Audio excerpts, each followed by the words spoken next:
I am supporting the bill introduced by Honorable Minister. As he said, I was also shipping minister previously Vajpayee government, you know very well. Because at that time also we changed many rules. Now also I am appreciating the Narendra Modi ji has brought so many reforms in the bills.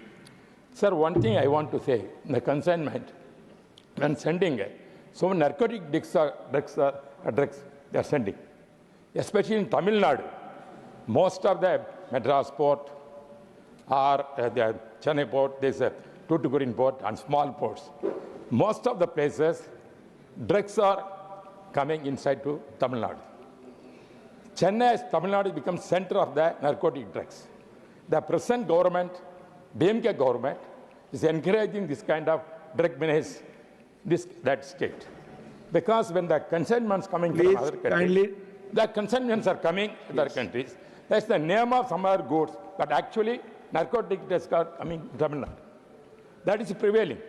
It is because of that narcotic the present government failed to control. Please do not allegate I am present government. No, I am telling, sir, this is the what is happening. I am telling. Mention only narcotics. That's narcotics, all because the narcotics are most of the consignments coming from other countries. It affecting the state, law and order.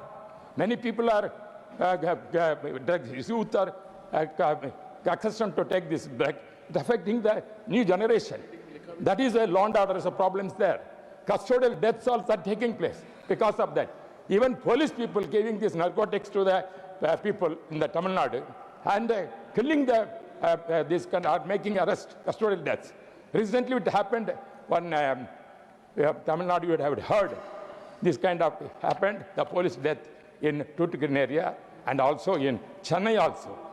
This is what I want to bring to the notice of the Honorable Minister through you.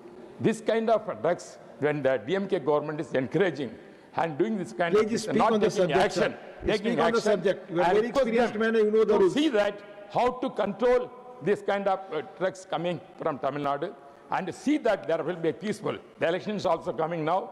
The people are upset from the the present governments fail to maintain the law and order, especially this drug menace.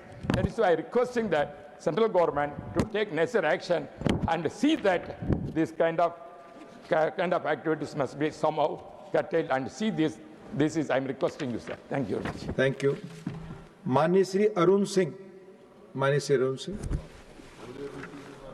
धन्यवाद sir, आपने बोलने का मौका दिया। Basically यह bill of landing 2025 के संदर्भ में बोलने के लिए मैं खड़ा हूँ और यह बिल बहुत सोच समझ के लिए आया गया है, क्योंकि माननीय प्रधानमंत्री मोदी जी की यह नीति है कि एक तो सबसे पहले तो इंफ्रास्ट्रक्चर को अधिक से अधिक देश में मजबूती के साथ सुदृढ़ रूप से उनको बनाएं। उसके दूसरा हर साथ है कि ज़रूरत के हिसाब से रिफॉर्म्स ले आएं, जो पुराने कानून हैं उनको समाप्त करें और इसी के साथ साथ नवाचार के साथ इफ़िशिएंसी को के साथ प्रोडक्टिविटी भी बढ़े। और इन तीनों के कारण ही अगर हम देखें तो ये तीनों को लेकर कम्प्रहेंसिव रूप से मोदी सरकार आगे बढ़ी है और उसी का नतीजा है कि आज जो है हम विश्व में पहले 11वीं अर्थव्यवस्था से 5वीं पे बने, 5वीं से 4थी पे बने, अब 2027 तक अवश्य रूप से हम तीसरी अर्थव्यवस्था बनने जा रहे हैं। और इसी का नतीजा है कि जो रिफॉर्म्स ले आए, जो इंफ्रास्ट्रक्चर क्रिएट हुआ। पहले भारत की जीडीपी जो है कम होती थी, चाइना की अधिक होती थी, हम लगातार पीछे रहते थे और जीडीपी भी पहले साल, दूसरे साल, 1-2 साल तो कोई कह सकता था कि किसी कारण से आप बढ़ गए, लेकिन 1 साल, 2 साल, 3 साल से भारत की जीडीपी हाईएस्ट विश्व की है। विश्व में सबसे अधिक जीडीपी 3 साल से भारत की है और चौथी भी, यह भी भारत की ही फास्टेस्ट जीडीपी होने वाली है। और इसी हिसाब से चला था 5वें और 6ठे साल में भी हम विश्व के सबसे तेज गति से अर्थव्यवस्था चलने वाले देश रहेंगे।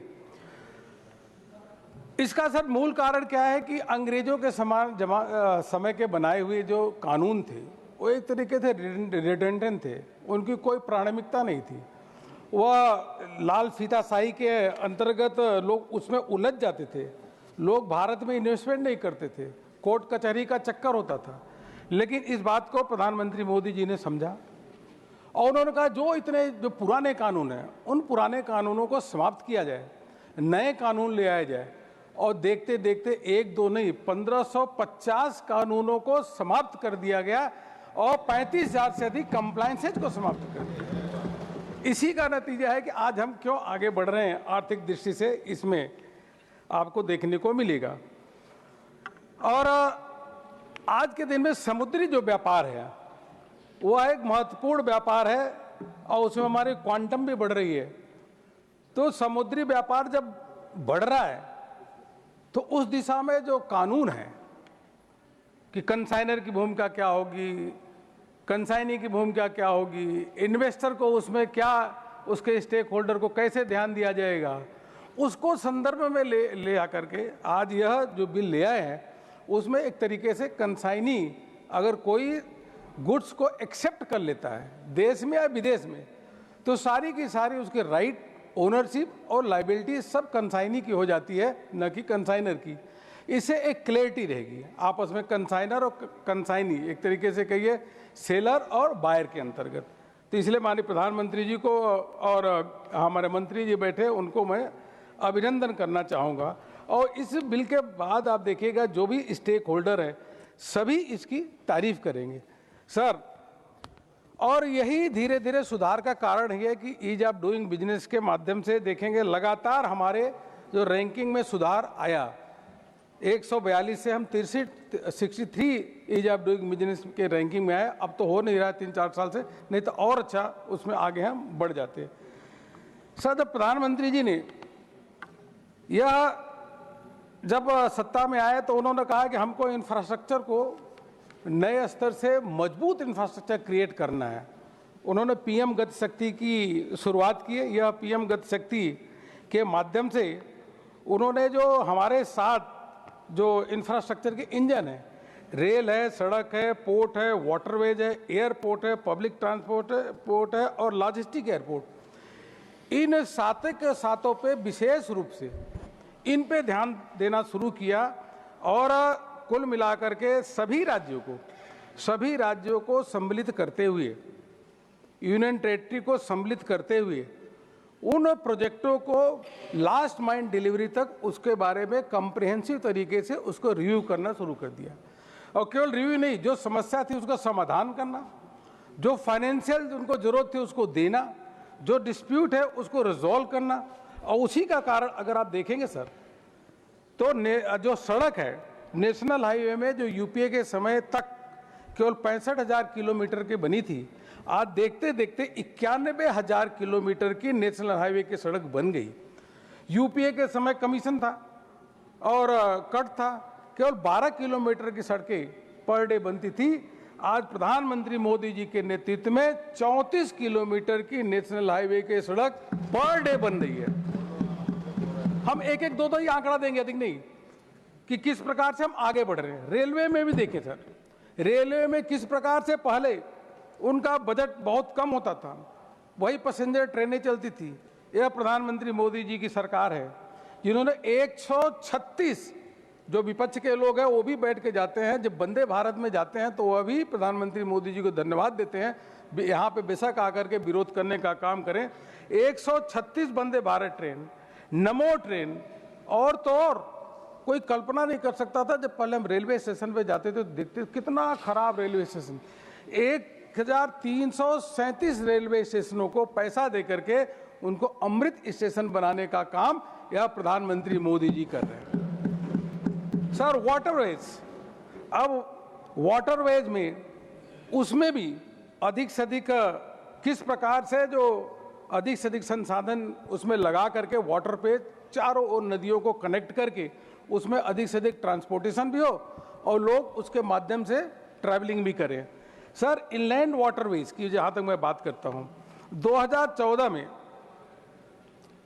यूपीए की सरकार थी, 183 करोड़ रुपए एक साल में देते थे कि इनलैंड वाटरवेज में इन्वेस्टमेंट के लिए। यह मोदी सरकार है, 183 करोड़ की जगह 2025 में 1700 करोड़ रुपए में 8 गुना अधिक पैसा देने का काम किया। सर, जो हमारे ऑपरेशनल नेशनल वाटरवेज थे, यूपीए के समय 3 थे, अब जाकर 29 हो गए हैं। और ट्रांसपोर्ट भी, जो कार्गो की ट्रांसपोर्ट जो हम लोग देखते हैं कि भाई किस प्रकार से कार्गो का ट्रांसपोर्ट नदियों के माध्यम से, वाटरवेज के माध्यम से हो रहा है, कि और 18 मिलियन मेट्रिक टन उस समय होता था 2014 में। सर 2014 और आज के दिन में 11 सालों में देखिए, 18 का 36 हुआ हो तो समझ में आता, 18 को 50 हुआ हो तो समझ में आता, लेकिन 18 मिलियन मेट्रिक टन की जगह 146 मिलियन मेट्रिक टन, मतलब 7 गुना अधिक हो गया। इस प्रकार के इंफ्रास्ट्रक्चर क्रिएट हुआ सर। ऐसे एयरपोर्ट की संख्या 74 एयरपोर्ट थे, अब जाकर के 157 एयरपोर्ट बन गए हैं। और एक दिन तो रिकॉर्ड हो गया कि 17 नवंबर 2024 को भारत में 17 नवंबर 2024 को 5 करोड़ लोग एक दिन, 5 करोड़ लोग हवाई जहाज से चले। चप्पल वाले भी पहन करके अपना बाकायदे हवाई जहाज से चले, 5 करोड़ लोग चले। इस प्रकार से इंफ्रास्ट्रक्चर में जो नया क्रिएट हुआ उसके बारे में मैं बताना चाहूँगा। और एक पब्लिक ट्रांसपोर्ट और लॉजिस्टिक इंफ्रास्ट्रक्चर, ये 7वां इंजन है महोदय। लॉजिस्टिक इंफ्रास्ट्रक्चर में सभी राज्यों को जोड़ा गया, ऐसा नहीं कोई राज्य, और सब राज्य कहने की बात है, यहाँ बेशक विरोध करे, सभी लोग अपने अपनी भागीदारी सुनिश्चित किए। और सब लोगों ने जो केंद्र सरकार की नीतियाँ, उस नीतियों में पार्टिसिपेट किया। और उसका कारण क्या हुआ कि वर्ल्ड बैंक के लॉजिस्टिक इंडेक्स जब रिपोर्ट आती है तो उसमें हम पहले 54 स्थान पे थे, अब जाकर के 38 स्थान पे आ गए। 16 पोजीशन की हमारी उसमें जंप हुई और उसकी सराहना सभी लोग कर रहे हैं। माननीय, जो शिपिंग और पोर्ट के बारे में जरूर मैं बताना चाहूँगा सर। यह आज एक तरीके से यह विश्व का पावर हब बनता चला जा रहा है। और विकसित भारत के संकल्प को अगर साकार करना है तो पोर्ट और शिपिंग के अंदर, वाटरवेज के अंदर जब क्रांतिकारी इसमें बदलाव आएगा तभी जाकर के हम विकसित भारत के संकल्प को साकार कर सकते हैं सर। और उसमें हमें दिखाई भी दे रहा सर। सीपीपीआई की 2023 की रिपोर्ट है, उसने कहा है कि विश्व के 100 जो एयरपोर्ट हैं, विश्व के 100 एयरपोर्ट में एक नहीं बल्कि विश्व के 100 एयरपोर्ट में 10 एयरपोर्ट का नाम आता है तो भारत का आता है। इस प्रकार से सर यह हमारे लिए गौरवशाली उपलब्धि है। बड़े बड़े एयरपोर्ट, बाधवन पोर्ट सर, बाधवन पोर्ट में तो अभी जो काम हो रहा है सर, बधावन पोर्ट में, इसमें 76,000 करोड़ रुपए, मतलब कोई कल्पना कर सकता था 76,000 करोड़ रुपए की इन्वेस्टमेंट की कमिटमेंट उसमें हो रहा है। और उसका शिलान्यास हमारे प्रधानमंत्री जी ने 30 अगस्त 2024 को किया है। हाँ, सबसे बड़ा एयरपोर्ट है। वैसे केरल में भी, निकोबार में भी बड़े बड़े एयरपोर्ट, बड़े बड़े पोर्ट की वहाँ पे बन रहे हैं। और उसी के आधार पे हम कह सकते हैं कि आने वाले समय में जब भारत विश्व का अग्रणी देश बनेगा पोर्ट के मामले में, सबसे अधिक अगर कार्गो की ढुलाई होगी तो भारत में होगी। सर भारत का अंतर्राष्ट्रीय शिपमेंट जो इसका इंडेक्स है सर, यह पहले 44 नंबर पे था। मैं आंकड़ों के साथ कहना चाहूँगा सर, यह जो इंडेक्स है, जो कैटेगरी है, इसका जो मानक है, जो कि इवैल्यूएशन है, बाहर की एजेंसी करती है। पहले हम 44 पे थे, अब 22 नंबर पे आ गए।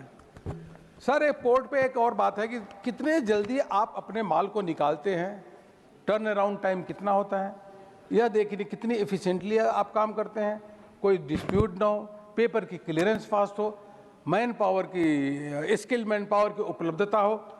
वह सर एक वर्ल्ड बैंक की रिपोर्ट है, लॉजिस्टिक परफॉर्मेंस इंडेक्स। ये हमारी रिपोर्ट नहीं सर, वर्ल्ड बैंक की रिपोर्ट है। वर्ल्ड बैंक की LPI रिपोर्ट 2023 की है। वह कहता है कि टर्न अराउंड टाइम अमेरिका का 1.5 डेज, ऑस्ट्रेलिया का 1.7 डेज, जर्मनी का 1.3 डेज, सभी का एक दिन से अधिक है, 1.3, 1.7, 1.5 और सर भारत का टर्न अराउंड टाइम है 0.9, 1 से बिकम 0.9 डेज। यह इफिशिएंसी है सर। ये विश्व देखता है कि कितने जल्दी आप कार्गो से अपना सामान का टर्न अराउंड कर लेते हैं, और वास्तव में इसे सभी भारतवासियों को गर्व होता है, गर्व की अनुभूति होती है कि हम विश्व में सबसे अच्छे परफॉर्मर के रूप में उभरे हुए हैं। इसलिए हमारी विश्व भर में एक प्रशंसा होती है सर। और ये भी कहने की जरूरत नहीं है सर, बताने की जरूरत नहीं है, फिर भी बता ही देता हूं सर। यूपीए के समय 2013-14 तक ये टर्न अराउंड टाइम होता था 94 घंटे, मतलब 94 आवर्स। ये भी मैं सदन के सामने रखना चाहूंगा सर। सर हमारे जो सबसे पहला यह पोर्ट जो बना हो कलकत्ता में 144 साल पहले, और वैसे कानून भी उसके बाद ही पहली बार समाप्त होकर दूसरा कानून ले आ रहे हैं। और उसके बाद सर आज हमारे 12 जो मेजर पोर्ट है सर, इन 12 मेजर एयरपोर्ट का सर जो 2013-14 में मेजर पोर्ट की जो कैपेसिटी थी, जो अपना जो इन्होंने फ्रेट का पूरा काम किया, वो 600 मिलियन मेट्रिक टन होता था। और आज के दिन में 600 मिलियन मेट्रिक टन के जगह आज के दिन में 1081 मिलियन मेट्रिक टन आज इन पोर्ट की काम कर रहे हैं सर। और टोटल अगर छोटे और बड़े दोनों पोर्ट को मिला ले सर, तो उनके समय में 1400 मिलियन मेट्रिक टन पहले होता था।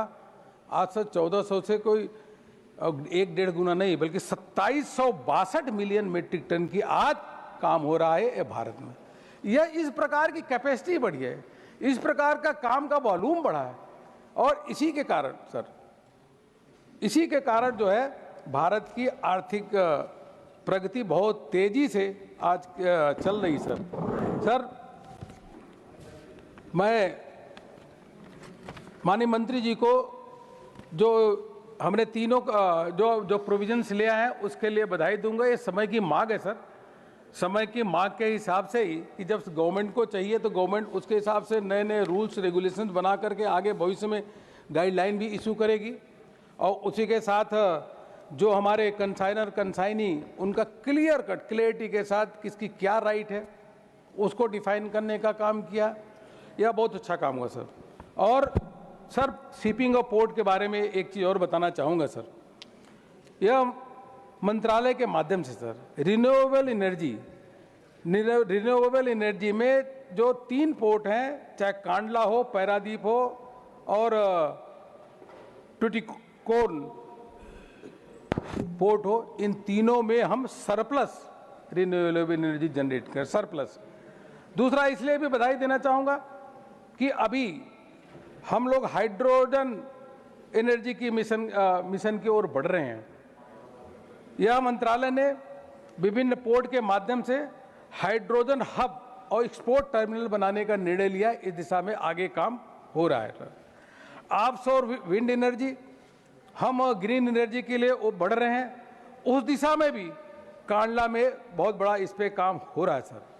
Green transmission programme, inland waterways vessel, इस पे भी बहुत अच्छी तरीके से काम हो रहा है सर। और सेंटर ऑफ एक्सीलेंस भी, उसका भी गुड़गांव में उसको भी इस्टेब्लिश किया है कि किसी भी प्रकार से जो बेस्ट प्रैक्टिसेज है उन प्रैक्टिसेज को किस तरीके से पूरे पोर्ट इंडस्ट्री में एडॉप्ट कर सके, इसके लिए लगातार इस पे काम हो रहा है। इसलिए मैं माननीय मंत्री जी को बधाई देना चाहूँगा सर।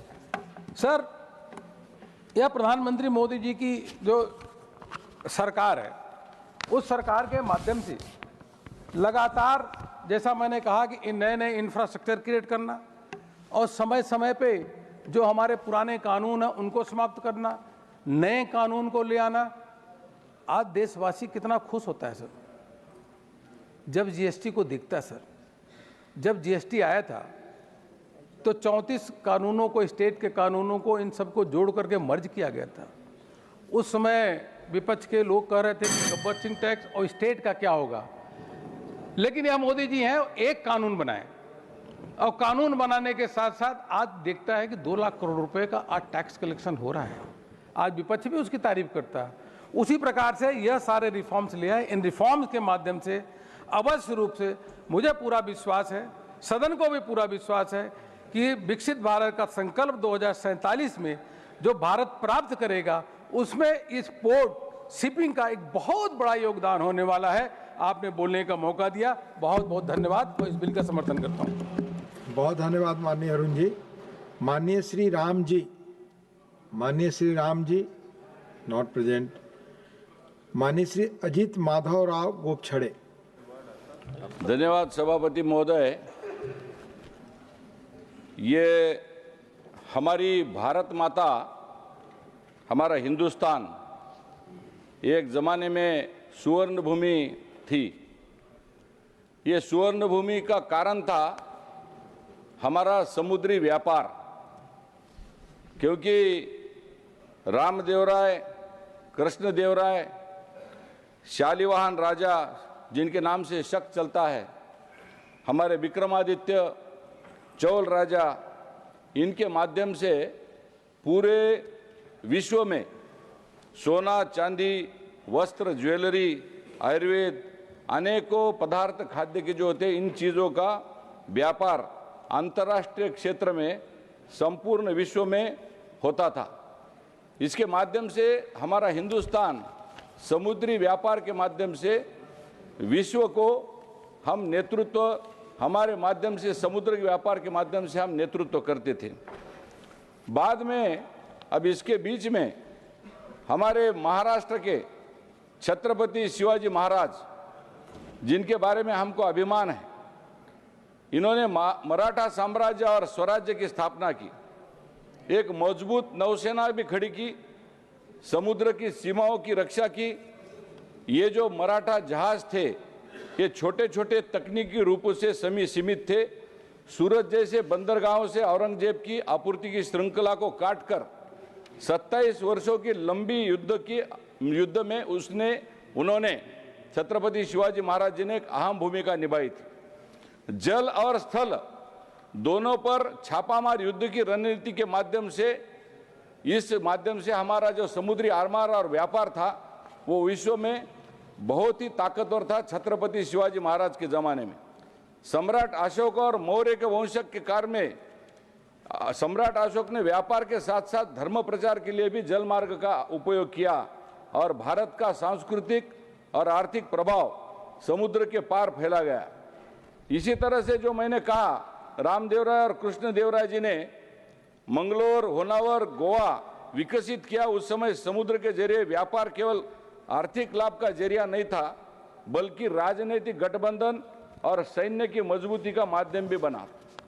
लेकिन हमारे हिंदुस्तान का दुर्भाग्य देखिए कि बाद में मुगल शासक आए, इन्होंने परकीय आक्रामकों ने हमारे ऊपर आक्रमण किया।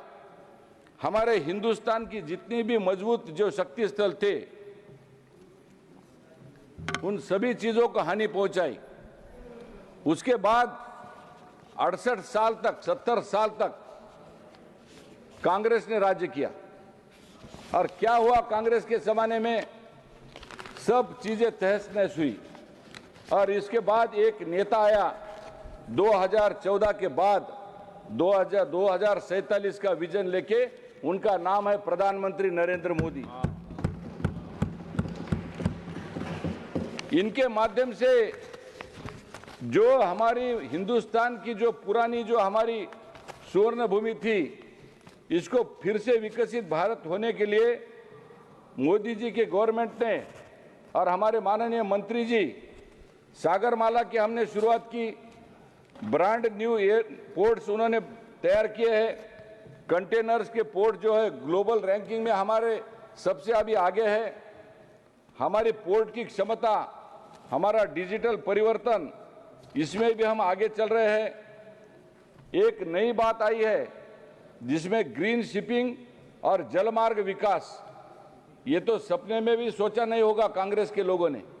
इसमें भी ग्रीन शिपिंग, जलमार्ग विकास, इस तरह से मोदी सरकार ने शिपिंग और मेरीटाइम सेक्टर को पूरा नया मॉडल बनाकर आधुनिक, तेजी और कार्यान्वित तरीके से ग्रीन और वैश्विक स्तर पर एक प्रतिस्पर्धी हमारे पूरे देश को पूरे जगत में उसको हमने एक प्रतिस्पर्धी नहीं तो पूरा नेतृत्व प्रदान किया है।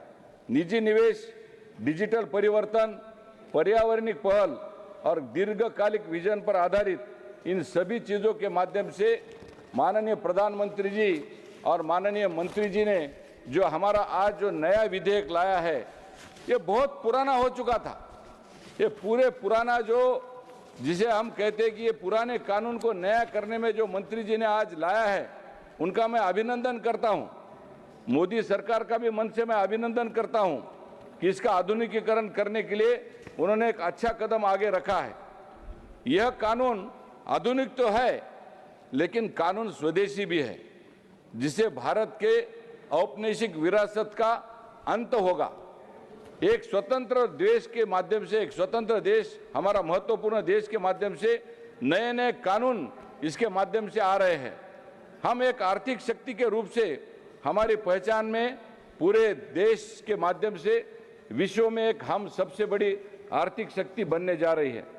पुरानी कानूनी भाषा और संरचना को सरल बनाया गया है। कानून के सभी हितधारकों को अधिक सुलभ और समझने में इसमें हम आसानी हो सकती है। मैं प्रधानमंत्री जी का और माननीय मंत्री जी का मैं मन से आभारी हूं कि इन कानूनी प्रावधानों को उन्होंने सरल बनाया है। उनकी व्याख्या जो थी वो जटिल थी, उस जटिल को आसान बनाया है और इसमें व्यापार और आर्थिक विकास के लिए एक महत्वपूर्ण और समुद्री क्षेत्र को वहन पत्रों के लिए एक स्पष्ट और अद्यतन कानूनी ढांचे से इसका लाभ होने वाला है। इसमें मैं आप सब लोगों के सारे पटल का ध्यान आकर्षित करना चाहता हूं कि मैंने जो अभी जो बात कही है, जो सागरमाला की शुरुआत इसका मार्च 2015 में लॉन्च हुआ था। आधुनिक पोर्ट का विकास हुआ, नौका मार्ग का विकास हुआ। अभी अभी हमारे मित्र अरुण सिंह जी ने, जो हमारे नेता है, उन्होंने बोला था लॉजिस्टिक कनेक्टिविटी का फोकस किया गया। इसमें कंटेनर टर्न अराउंड टाइम घटकर 44.7 घंटे से कम होकर 26.98 घंटे हुआ है। इसमें हमारी अभी कुल मिला के 802 परियोजनाएं 5.48 लाख करोड़ में 194 पूर्ण हुई है, 218 निर्माणाधीन है, 29 पीपीपी मॉडल में हम आगे बढ़ रहे हैं। हमारे 13 प्रमुख बंदरगाह स्मार्ट पोर्ट है। इसमें RIFD, ERP, DPD, DPE जैसे स्कैनर आदि से लेस हमारे पूरे बंदरगाह स्मार्ट होने जा रहे हैं। मैं हमारे प्रधानमंत्री जी का मन से अभिनंदन और आभार व्यक्त करना चाहता हूं कि हमारे महाराष्ट्र में उन्होंने जो वाडवन जो बंदर जो किया है, वो एशिया नहीं दुनिया का सबसे बड़ा बंदरगाह होने जा रहा है। इसलिए प्रधानमंत्री जी का मैं मन से आभार व्यक्त करता हूं कि उन्होंने 76,000 रुपीज, इस 76,000 करोड़ हमारे इस वाडवन जो को बंदर है, पोर्ट बोलते हैं, ये बनने जा रहा है। लेकिन हमारे प्रधानमंत्री जी के नेतृत्व में हमारे विजनरी नेता महाराष्ट्र के मुख्यमंत्री देवेंद्र फडणवीस जी ने भी इसमें बहुत बड़ा काम किया है। माननीय उपसभापति जी, हमारे मुख्यमंत्री देवेंद्र फडणवीस जी ने ये वाडवन बंदर के माध्यम से हमारे प्रधानमंत्री जी के नेतृत्व में उन्होंने काम बहुत तेजी से आगे बढ़ाया है। कल उनका जन्मदिन है, उनके जन्मदिन पर उनको मैं आज हार्दिक शुभकामनाएं भी देता हूं। इसी के माध्यम से हमारा ये जो केरल का भी पोर्ट है, फिर MEA अफ्रीका की कनेक्टिविटी भी हमने बढ़ाई है। इसमें कंटेनर पोर्ट्स का मैंने जो अभी जिक्र किया है, पूरे देश में नहीं विश्व में हमारी रैंकिंग में इसमें उछाल आया है। वर्ल्ड बैंक की रिपोर्ट है, भारत के बंदरगाह ग्लोबल टॉप 100 में आए हैं। विशाखापट्टनम 19 और मुंड्रा 27 पर है। हमारे सागरमाला के सफल ऑपरेशन का ये फल है। इसका अगर कोई क्रेडिट जाता है तो हमारे विश्व के नेता, इस देश के यशस्वी प्रधानमंत्री माननीय मोदी जी को जाता है। 2024 तक मॉडर्नाइजेशन 32,000 करोड़ में 98 परियोजना पूरी हुई, 230 MTPA वार्षिक क्षमता वृद्धि हुई।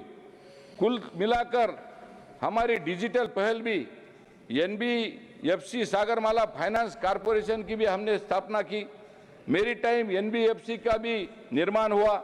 2025 अभी जून में।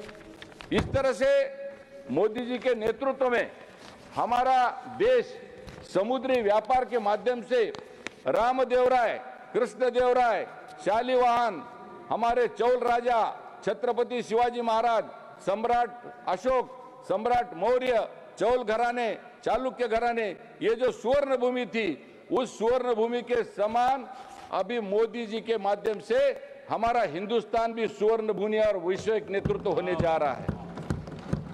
इसमें चिंतन शिविर भी है। इसमें 150 परियोजनाएं अगले 6 महीने में पूरे करने का लक्ष्य है। साथ ही ग्रीन शिप बिल्डिंग का लक्ष्यों का निर्धारण है। 4 मिलियन इसमें जीआरटी टॉप 5 वैश्विक स्तर तक हम आगे जा रहे हैं।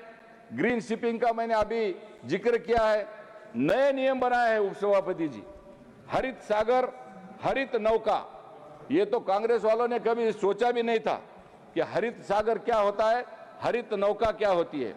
इसमें पोर्ट्स और जहाजों को शून्य कार्बन की ओर ले जाना, इसको कहते हैं हरित सागर और हरित नौका। इसमें ग्रीन टग है, पीएम ट्रांजिशन जो कोचिन की खूब तैयारियां है, जैव ईंधन वाले ग्रीन टैक्स बनाए जा रहे हैं। ये भी कोई सोच नहीं सकते कांग्रेस के लोग, क्योंकि उन्होंने 70 साल राज किया, लेकिन ऐसा विजन ही नहीं था उनके पास कि जीरो कार्बन वाले बनाएंगे, पर्यावरण पूरक बनाएंगे, देश को इस तरह से समुद्र के मार्ग से व्यापार को आगे बढ़ाएंगे। हाइड्रोजन और ऊर्जा की परियोजना है, कंडाला और पारडीप और जो थुडुकडू में जो ग्रीन हाइड्रोजन हब स्थापित करने की जो तैयारी हो रही है, ये भी एक प्रकार से अंतर्राष्ट्रीय समुदाय में वैश्विक दबाव निर्माण करने का काम हम हमारे तरफ से करने जा रहे हैं। समुद्री और इनलैंड शिपिंग है, 2024 तक सभी को रिन्यूएबल एनर्जी की ओर ले जाने का लक्ष्य है। यहाँ पर हमारे मंत्री जी बैठे हैं। रिन्यूएबल एनर्जी के माध्यम से भी हम इस समुद्री व्यापार के माध्यम से उसमें हम एडिशन करने जा रहे हैं। मेरीटाइम अमृतकाल का विजन 2047 का ये जो समिट हुआ अभी 2023 में, ये हमने लॉन्च किया है। लक्ष्य क्या है? भारत को वैश्विक नौवहन शक्ति बनाना है। और इसमें क्या है, हमारे जीएमआईएस का 2023 में 10 लाख करोड़ के निवेश के लिए 360 प्लस हमने एमओयू साइन किए गए। ये सारी दुनिया को पता चलना चाहिए। नियमित समीक्षा, मास आदिवार्षिक समीक्षा, पंचकर्म संकल्प के अंतर्गत 4 ग्रीन टक के लिए एमओयू फाइनलाइजेशन किए गए। ग्रीन हाइड्रोजन हब की योजना करने की वजह से मैं माननीय मंत्री जी का आभार व्यक्त करता हूं कि इस देश को समुद्री तटों को रक्षण करने के लिए समुद्र के अंदर के जो जीव जंतु है उनका भी विचार माननीय मोदी जी और मंत्री जी ने किया है। उनका भी मन से मैं आभार और अभिनंदन करना चाहता हूं। मोदी सरकार ने इस तरह से शिपिंग, मेरीटाइम सेक्टर में ऐसे पीछे छोड़ देने वाले पुराने जो अंग्रेजों के जमाने, कांग्रेस ने तो उसके बारे में सोचा भी नहीं था, ऐसे नए नए मॉडल लाकर एक आधुनिक, तेजी से कार्यान्वित ग्रीन वैश्विक स्तर पर इसको प्रतिस्पर्धी किया है। आज कांग्रेस के हमारे मित्र यहाँ नहीं हैं। अगर वो रहते थे तो उनका इसका अभ्यास होता था, लेकिन अभ्यास करने की इच्छा ही नहीं है। सभागृह के चर्चा में सम्मिलित होने की इच्छा ही नहीं है। ये मोदी सरकार किस तरह से अच्छी तरह से काम कर रहा है, सो उन्होंने सुनना चाहिए, क्योंकि ये समुद्री व्यापार हमारे देश को आर्थिक शक्ति बनाने जा रहा है। लेकिन ये हमेशा इस सदन से बाहर चले जाते हैं और चर्चा में सहभागी नहीं होते हैं। इससे मेरे मन में बहुत दुख होता है। माननीय सभापति जी, ये सारी उपलब्धियां सार्वजनिक क्षेत्र में, हमारे सागरमाला में निजी निवेश बढ़ाने वाला है, डिजिटल परिवर्तन होने जा रहा है, पर्यावरण की पहल हो रही है। एक दीर्घकालिक विजन प्रधानमंत्री जी ने रखा है।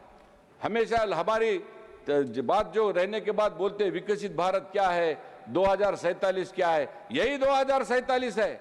इसको विजन बोलते हैं। यही विजन के माध्यम से हम आगे जा रहे हैं, जिसके माध्यम से आधिकारिक पीआईबी स्तोत्रों को हम आगे लेके जाना चाहते हैं। माननीय उपसभापति महोदय, मुझे ये चीज बताते हुए बहुत खुशी होती है कि हमारा हिंदुस्तान पूरे समुद्र तटों से, एक तरफ अरबी समुद्र है, एक तरफ हिंदी महासागर है, एक तरफ बंगाल का उपसागर है, पूरा समुद्र इसको बाहर की देश वाले लोग ब्लू मनी बोलते हैं। हम इसको ब्लू मनी नहीं बोलते हैं, हम इसको जल देवता बोलते हैं, इसका पूजन करते हैं, जल का पूजन करते हैं। ये हमारी भारत की संस्कृति है, ये हिंदुस्तान की संस्कृति है, जिसको परखा है हमारे प्रधानमंत्री नरेंद्र मोदी जी ने। क्योंकि ये जल मार्ग, ये सागर माला और उसके माध्यम से होने वाली जो जो चीजें हैं, ये चीजें हमारे भारत देश को, हमारे हिंदुस्तान को उन्नति के रास्ते पर लेके जाने के लिए एक बहुत बड़ा विधेयक। सचमुच में आज विरोधी दल यहाँ पर हाजिर रहना बहुत जरूरी था, क्योंकि इतना बड़ा विधेयक यहाँ पर आज होने जा रहा है। यह विधेयक 2047 के विजन के लिए, एक समर्थन के लिए मैं खड़ा हूँ। माननीय मंत्री जी का मैं मन से आभार व्यक्त करूंगा। इतना शक्तिशाली, इतना प्रभावशाली समुद्र का पोत परिवहन जो विधेयक जो लाया है, इससे आने वाली पीढ़ियां आपको दुआ देगी, आने वाली पीढ़ियां हमारे मोदी जी को दुआ देगी, आने वाले हमारा जनरेशन इस देश को, इस एनडीए हमारे इस गवर्नमेंट को पूरी तरह से आशीर्वाद देगा। और इसी प्रकार से हिंदुस्तान महाशक्ति बनेगा, जिसका सपना छत्रपति शिवाजी महाराज ने देखा था, जिसका सपना रामदेव राय कृष्णदेव राय ने देखा था, जिसका सपना चौल वंशजों ने देखा था, जिसका सपना महात्मा गांधी जी ने भी देखा था। लेकिन उस महात्मा गांधी जी ने जो सपना देखा था, वो सपना देखने के लिए कांग्रेस वाले इस सभागृह में नहीं है, इसलिए मेरे अंतःकरण में बहुत दुख होता है। महात्मा गांधी का भी सपना था इस देश को आगे लेके जाने का। मैं उपसभापति जी, इसके माध्यम से मैं मेरे प्रधानमंत्री जी का और हमारे मंत्री जी का मन से आभार व्यक्त करके मेरी वाणी को विराम देता हूं। धन्यवाद। धन्यवाद। माननीय डॉक्टर अशोक कुमार मित्तल। धन्यवाद उपसभापति महोदय कि आपने मुझे इस महत्वपूर्ण बिल ऑफ लीडिंग बिल पर बोलने में चर्चा का अवसर दिया। सर, हम सब जानते हैं कि बिल 170 वर्ष पुराने कॉलोनियल इरा के बिल ऑफ लैंडिंग एक्ट 1856 को रिपील करता है, जिसका उद्देश्य कंसाइनी और एंडोर्सी को बिल ऑफ लैंडिंग में मिले माल की प्रॉपर्टी के साथ साथ राइट ऑफ सूट और लाइबिलिटीज़ को ट्रांसफ़र करने के लिए हक देता है। मैं सर सबसे पहले तो इस बिल का इच्छा का, इसकी इंटेंट का समर्थन करता हूं, क्योंकि यह पुराने कॉलोनियल लॉ को दूर करने की दिशा में एक कदम है। लेकिन यह ऐसा लगता है कि ओल्ड वाइन इन न्यू बोतल है, क्योंकि मुझे लगता है अकेला कानून लाने से बात नहीं बनेगी, हमें कॉलोनियल माइंडसेट भी छोड़ना पड़ेगा। सर, जैसे हमने आईपीसी, सीआरपीसी, एविडेंस एक्ट को बदल कर नए कानून तो लाए, लेकिन जो उनमें ऑफेंसेस और डेफिनेशंस हैं वो तकरीबन वही हैं जो लॉर्ड मैकॉले ने लिखी थी। तो सर, हमें शरीर ही नहीं बदलना, हमें आत्मा भी बदलनी चाहिए। सर, इसके साथ साथ हमें अंग्रेज़ों ने कुछ नाम दिए रेलवेज़ को, सड़कों को। एक दिल्ली में यहाँ नज़दीकी लेडी हार्डिंग मेडिकल कॉलेज है सर, वो उस टाइम के गवर्नर जनरल साहब की वाइफ के नाम से है, जिसका कि मेडिकल से कोई ताल्लुक ही नहीं था, आज भी वही नाम चला आ रहा है। सर, यूके से हम बड़ी इकॉनमी बन गए हैं, लेकिन आज भी उनके एडमिनिस्ट्रेशन और कानून, जैसे कि 1872 का इंडियन कंट्रैक्ट एक्ट या 1908 का सिविल प्रोसीजर कोड फॉलो कर रहे हैं, आज भी हम पर लागू है। सर, मेरा समझ है कि पुराने कानूनों को रिपील करने से नहीं सर, उनको रिवाइज भी करना पड़ेगा साथ साथ। अब मैं इस विधेयक में जो कुछ कमियां मुझे नज़र आई, मैं उनके बारे में सरकार का ध्यान लाना चाहूँगा। सेक्शन 5 जो कि नया डाला गया, पहले नहीं होता था, उसमें सरकार को असीमित शक्तियां दे दी गई हैं कि वो कोई भी इस पे अपनी डायरेक्शन दे सकते हैं। मतलब कि मैरीटाइम शिपिंग पर पूरा कंट्रोल अब केंद्र सरकार का होगा। स्टेट गवर्नमेंट, स्टेटर्स, इंडस्ट्री स्टेक होल्डर्स को कोस्टल रीजन में पॉलिसी मेकिंग में कोई स्थान नहीं मिलेगा।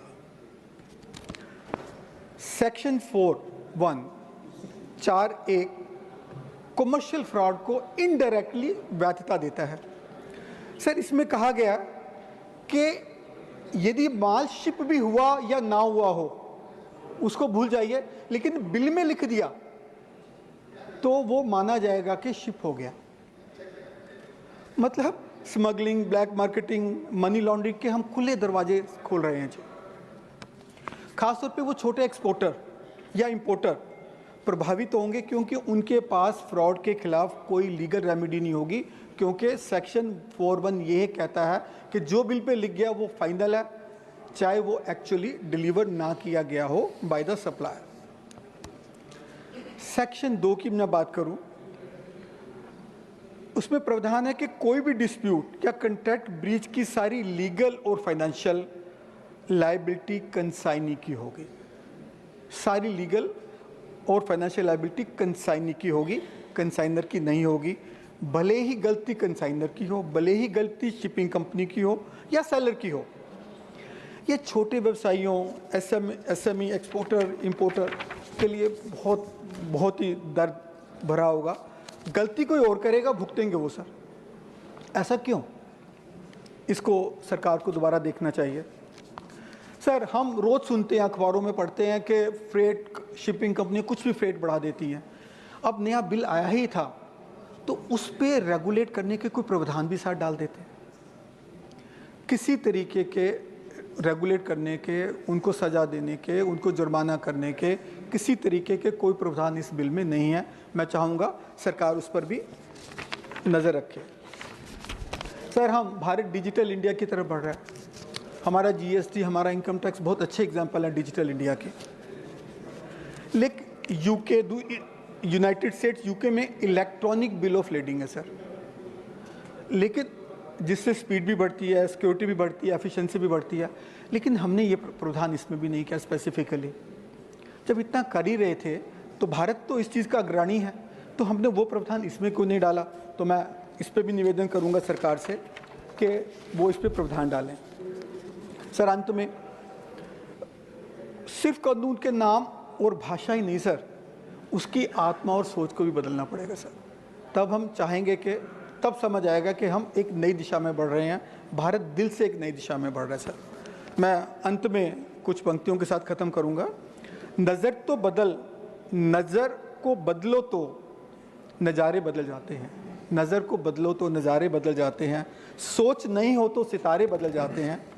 सोच नहीं हो तो सितारे बदल जाते हैं। कश्तियाँ बदलने की ज़रूरत नहीं है, कश्तियाँ बदलने की ज़रूरत नहीं है। दिशा बदलो तो किनारे बदल जाते हैं, दिशा बदलो तो किनारे बदल जाते हैं। धन्यवाद महोदय। धन्यवाद माननीय अशोक कुमार मित्तल जी।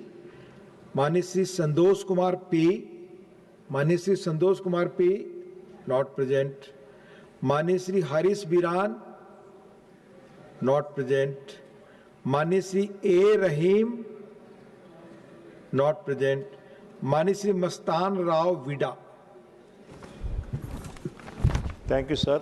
Thank you for giving me this opportunity on behalf of my party, Telugu Desam Party, and our leader, Nara Chandrababu Naidu. Once again, thank you to give me this opportunity to speak on the forward-looking Bill of Lading Bill 2024. Under the transformational leadership of our Honorable Prime Minister Sri Narendra Modi ji, India is steadily becoming a global maritime hub. This bill is another brick in the foundation of Vikasit Bharat, replacing colonial-era Indian Bills of Lading Act of 1856. So through this reform, digital documentation of cargo rights will enhance traceability and reduce fraud. Legal predictability will boost investor confidence in Indian ports and exporters and ease of doing business. Sir, the Andhra Pradesh Maritime Policy 2024, under the guidance of our Honorable Chief Minister Sri Nara Chandrababu Naidu Garu, sets out a comprehensive vision to establish Andhra Pradesh as India's premier maritime gateway by 2030. The Andhra Pradesh Maritime Policy 2024 and the Bills of Lading 2024 are mutually reinforcing. The state's holistic framework for port-led development, digitalization, and cluster-based shipbuilding creates the ideal setting for the regulatory certainty and modernization introduced by central law towards achieving Swarna Andhra and Atmanirbhar Viksit Bharat. Sir, why is this bill a game changer? Boosting trade efficiency. Sir, nearly 90% of India's international trade by volume is carried on ships. Modernizing labor framework for bills of lading ensures seamless movement of goods, addressing long-standing bottlenecks and disputes. Sir, enabling Atmanirbhar Bharat in maritime sector. The bill will empower our Indian exporters, ship owners, the logistics providers, and facilitate the government's ambition to make India a global shipping and logistics hub. Sir, Honorable Chairman, sir, before I conclude, I would like to bring a certain issue to the attention of Honorable Minister and this August House. As an industrialist specializing in the export of seafood, I have dealt extensively with the various issues faced by exporters in maritime trade and particularly bills of lading. Recently, there arose a situation wherein two original bills of lading crucial for the release of consignments worth rupees 3.5 crore were misplaced by courier service. Despite offering an indemnity bond and a bank guarantee, which are accepted global norms, the shipping liner imposed unreasonable and excessive conditions, eventually forcing the exporter, that is my company, sir, to deposit 130% of the consignment's value in cash, an amount locked for over 15 months. Such arbitrary practice undermines the spirit of this reform and pose serious liquidity and operational risk to the genuine exporters. I urge the ministry to ensure that under this new law and subsequent legislations, exporters are protected from the arbitrary practices and that shipping liners adopt transparent and reasonable processes for the issuance of duplicate bills of lading when genuine loss occurs. Respected Chairman, sir, so on behalf of my party, Telugudesam Party, I wholeheartedly support the bills of lading bill 2024. Thank you, sir. Thank you. Mani Sri Ravi Chandra Vaddi Raju. You will Thank you, speak sir. in Telugu. Telugu sir thank you sir ఈరోజు మాకు bill of landing 2025 పై మాట్లాడే అవకాశం కల్పించినందుకు ముందుగా ధన్యవాదాలు తెలుపుతున్నాను. ఈ బిల్లును మన పోర్ట్ల శాఖ మంత్రి సర్బానంద్ సోనోవాల్ గారు ప్రవేశపెట్టారు. ఈ బిల్లును నిజంగా కూడా మేము ఆనందంగా సపోర్ట్ చేస్తున్నాం. మా తెలంగాణ తీరరహితమైన రాష్ట్రమైన ట్రేడ్ విషయంలో మాత్రం రాష్ట్రం బాగా ముందుంది. ఐటీ, ఫార్మా, టెక్స్టైల్ రంగాలు మరియు గ్రానైట్ రంగాల్లో కూడా ఎన్నో దేశాలకు ఎగుమతి చేస్తుంది. అటువంటిది ఈ బిల్లో ఉన్న సవరణలు తెలంగాణకు, దేశానికి ఎంతో ఉపయోగపడతాయని నేను నమ్ముతున్నాను. ఈ బిల్లులోని ముఖ్యాంశాలు: క్లాస్ 2 ప్రకారం బిల్ ఆఫ్ ల్యాండింగ్లో ఉన్నట్టు పేరుండే వ్యక్తికి అన్ని హక్కులు, బాధ్యతలు వస్తాయి. అంటే ట్రేడ్ కాస్త సూటిగా, నేరుగా జరగబోతుంది. క్లాస్ 4 ద్వారా నిజమైన డాక్యుమెంట్స్ ఉన్నవారికి న్యాయపరంగా రక్షణ లభిస్తుంది. మోసాలను అడ్డుకునేందుకు ఇది బాగుంటుంది. క్లాస్ 5 కేంద్ర ప్రభుత్వానికి మార్గదర్శకాలు ఇవ్వాలనే అధికారం ఇస్తుంది. 1856 నాటి పాత చట్టాన్ని రద్దు చేసి కొత్త అవసరాలు తగ్గట్టుగా ఈ చట్టం రూపొందించబడింది. మన పోర్ట్ల శాఖ చెప్తుంది 2023-24లో 1.25 టన్నులు కార్గో ద్వారా దాదాపు 10 మిలియన్ ఎక్స్పోర్ట్ చేయడానికి మా తెలంగాణ రాష్ట్రం నుంచి ఎక్స్పోర్ట్ జరిగింది పోర్ట్ల ద్వారా. అంటే మన దేశ వాణిజ్యానికి ఇది ఒక గొప్ప మైలురాయి. తెలంగాణకు మన రాష్ట్రంలో 2023-24 $10 బిలియన్ల ఎక్స్పోర్ట్ చేసింది. హైదరాబాద్, వరంగల్, కరీంనగర్ లాంటి పట్టణాల్లో ఉన్న లక్షల ఎంఎస్ఎంఈ విదేశీ మార్కెట్లకు చేరేందుకు సముద్ర మార్గాన్ని ఉపయోగిస్తున్నాయి. ఫార్మా కంపెనీలు మాత్రమే కాదు, చిన్న పరిశ్రమలు, డాక్యుమెంట్ల క్లారిటీ, హక్కుల స్పష్టత వల్ల ఎంతో ఉపయోగం జరుగుతుంది. విశాఖపట్నం, చెన్నై పోర్ట్ల ద్వారా మన సరుకులు త్వరగా వెళ్లేలాగా మారుతుంది. 1-2 ఆందోళనలు ఇప్పుడు ప్రపంచవ్యాప్తంగా ఈ బిల్ ఆఫ్ ల్యాండింగ్ ఎక్కువగా వాడుతున్నారు. ఇది హైదరాబాద్ ఐటీ కంపెనీలు ఉన్నాయి కాబట్టి ఈ బిల్లో ఈ బిల్కు ప్రాధాన్యత ఉండాలి. చిన్న ఎగుమతిదారుల లాయర్లతో దగ్గర నడవడానికి అంత ఖర్చు పెట్టే పరిస్థితి లేదు కాబట్టి క్లాస్ 4 కింద ఫ్రాడ్ నిరూపించాల్సిన భారాన్ని షిప్ మాస్టర్ కింద వేయడం సమస్యల దాకా దారితీస్తుంది. చాలా ఎంఎస్ఎంఈకి ఈ బిల్లుపై అవగాహన లేదు. తెలియని చట్టం వాళ్ళకు ఉపయోగం కాకపోవచ్చు. కానీ తెలంగాణ ఎగుమతిదారులు ఎక్కువగా యుఎస్ఏ, యుఏఈ నాన్ నెగోషియబుల్ వే బిల్స్ వాడతారు. వీటిని ఈ బిల్లులో గుర్తించలేదు. తెలంగాణ తరఫున కొన్ని సూచనలు: ఈ బిల్కు చట్టబద్ధత గుర్తింపు ఇవ్వాలి. మన హైదరాబాద్ ఐటీ పార్కులను ప్రతిబంధ దీనికి వాడుకోవచ్చు. ఫిక్కీ లాంటి సంస్థల ద్వారా శిక్షణ, అవగాహన కార్యక్రమాలు నిర్వహించి ఎంఎస్ఎంఈకి వివరంగా చెప్పాలి. చిన్న ఎగుమతిదారుల కోసం ప్రత్యేకంగా ట్రిబ్యునల్ ఏర్పాటు చేయాలి. కేసుల కోసం కోర్టుల చుట్టూ తిరగనవసరం లేకుండా వే బిల్స్ కూడా గుర్తించాలి. ఇది చాలా మంచి చిన్న వ్యాపారుల కోసం ఉపయోగపడుతుంది. Hyderabad dry port, regional ring road వంటి ఈ బిల్లుతో అనుసంధానించాలి. అప్పుడు నిజంగా కూడా లాభం. హైదరాబాద్లో ముఖ్యంగా ఫార్మాసిటికల్, టెక్స్టైల్స్, ఐటీ రంగమే కాకుండా గ్రానైట్ రంగాల్లో కూడా ఉన్న సంస్థలకి ఇది ఒక డాక్యుమెంటేషన్ ప్రక్రియలు వేగవంతం చేయడం ద్వారా ఎంతో మేలు చేస్తుందని, ఖచ్చితంగా కూడా ఇది హైదరాబాద్లో ఒక డ్రైపోర్ట్ రావాలి.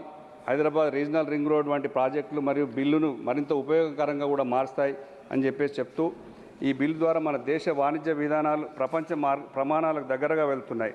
తెలంగాణ వంటి ఎగుమతులు ఆధారిత రాష్ట్రానికి ఇది ఒక పెద్ద ఊపిరిలా ఉంటుంది. ఎంఎస్ఎంఈకి బలం ఇస్తుంది, ఉద్యోగ అవకాశాలు పెరుగుతాయి, ట్రేడ్ డాక్యుమెంట్లపై నమ్మకం కుదురుతుంది. ఇది ఒక మంచి బిల్లుగా మేము భావిస్తూ మా కేసీఆర్ గారు ఈ బిల్లును ఖచ్చితంగా మా బీఆర్ఎస్ పార్టీ సపోర్ట్ చేస్తాం. थैंक यू माननीय सदस्यगण।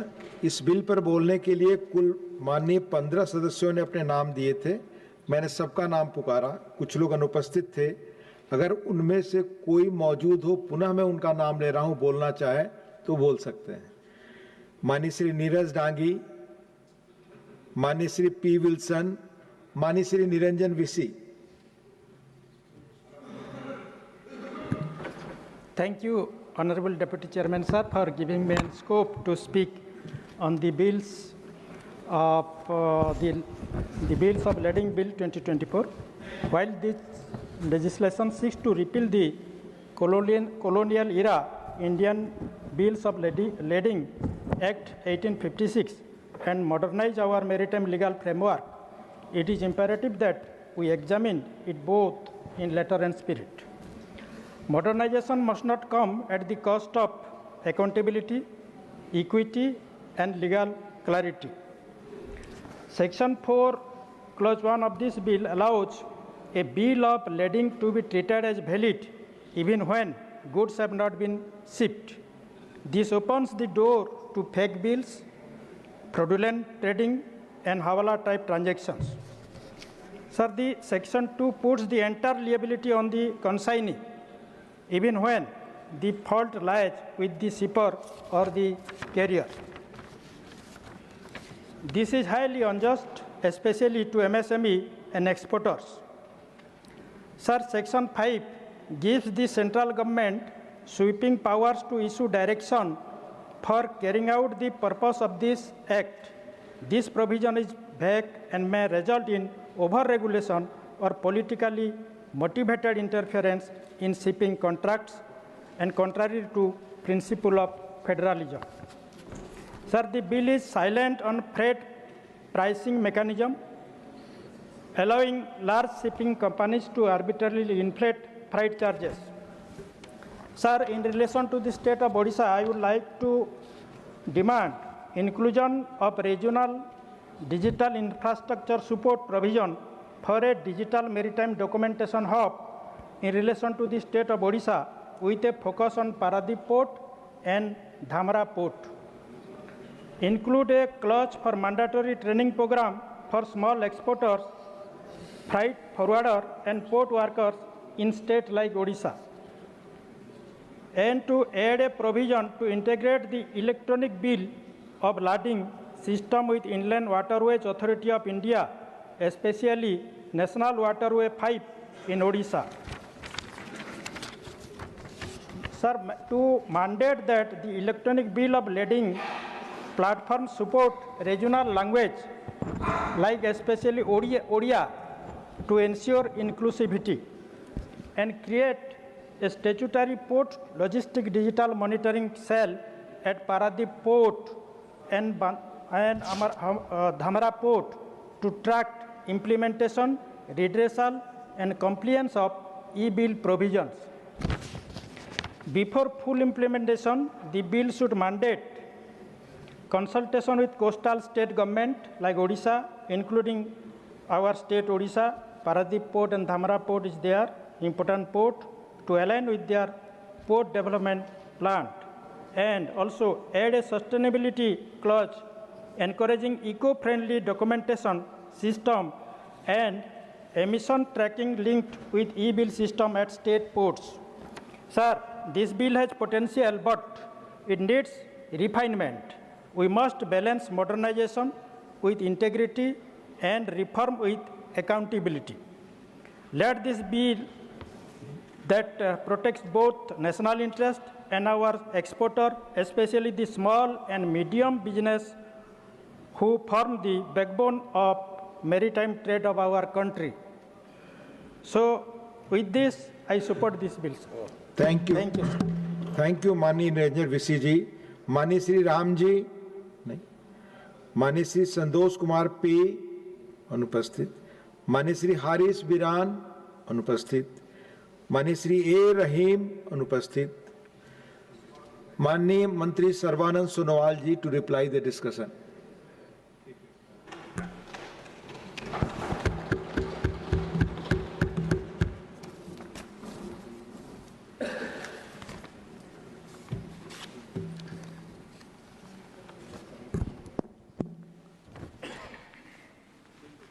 Respected Deputy Chairman, sir. Today, in the Bill of Lading 2025, in the discussion, I have discovered that most of the Member of Parliament have extended their support. I am really thankful to all of you. Namely, Shambhu Sharan Patel ji, Medha Raghunatha Reddy ji, Dr. M. Thambureddy ji, Arun Singh ji, Dr. Ajit Madhavrao Gopsade ji, Dr. Ashok Kumar Mittal ji, Mastan Rao Yadav Reddy ji, Ravi Chandra Bediraju ji, Niranjan Bishi ji.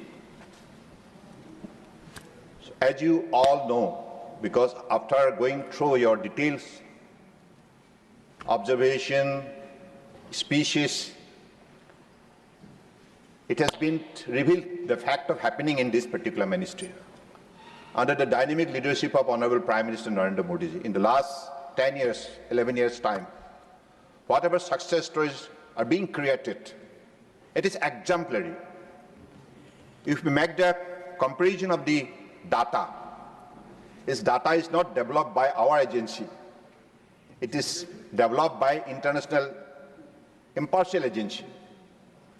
So, in this particular data, this has been revealed the fact that how since 2014, this ministry's vision plan has been developed, particularly under the able guidance of Honorable Prime Minister.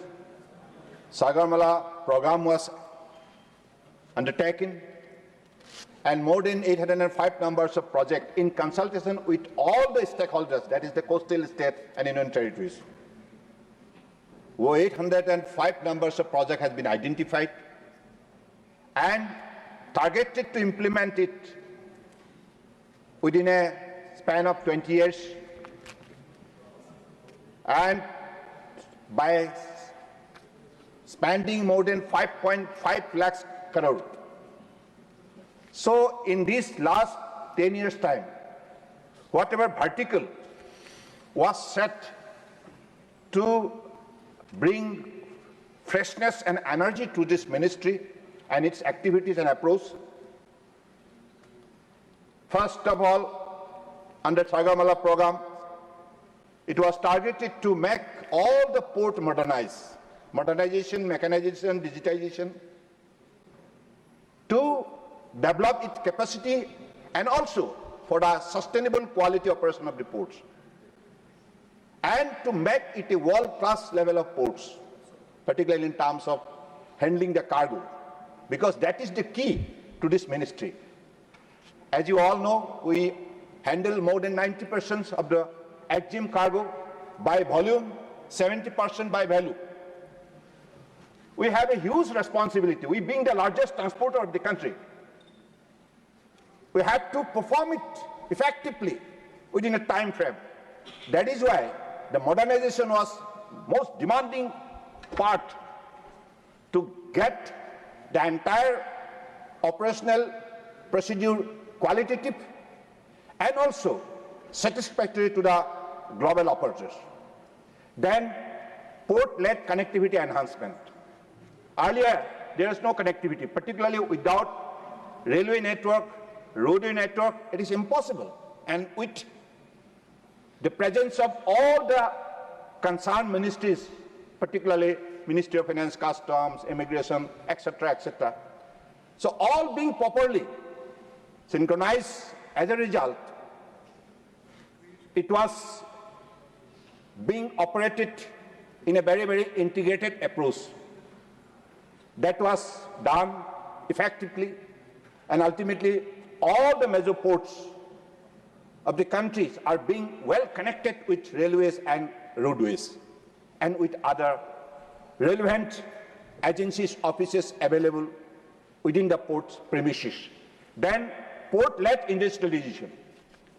The item which was meant for global market, that is to be manufactured close to the ports so that connectivity can be well developed, and also time can be saved and targeted destination can be arrived within a targeted or stipulated time frame.